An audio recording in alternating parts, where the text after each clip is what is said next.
My name is Marcus Leshock, and I am a roller coaster addict. It all began with Shockwave. It was the ride I was most terrified of. I hit it, and I was absolutely hooked. Since then, I've gone all over the country riding roller coasters. Cedar Point, Disney, Branson, Missouri, and now I have 2 kids, and my daughter just hit the limit to ride her first coaster. As soon as it was over, she looked me right in the eye. She said, "Can we go again?" And I knew right then that we had roller coaster blood running through our veins.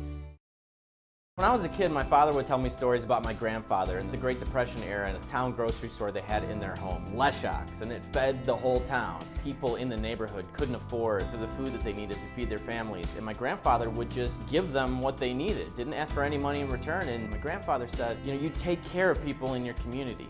You're there to be their helping hand. And that's something that's always stuck with me. We have a framed picture of that store in my living room as a reminder to me of my past.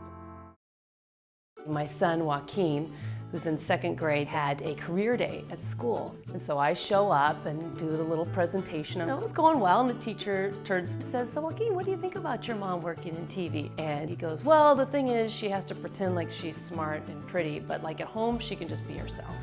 And I was like, there it is, that's how he sees me. You know, I have no makeup on and I'm all, you know, down and out, dirty. He's like, now that's the mom I know and love.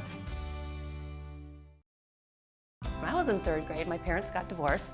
I ended up going to live with my mom, and she ended up having to go on food stamps. I don't think it really hit home until this one night when I spilled this gallon of milk. This was the milk for the week.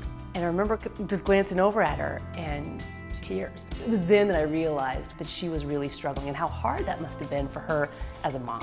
My mom was able to get to a better place, but she taught me that those moments don't necessarily define you. You know, you always hear it builds character. I think it does more than that. I think it builds compassion.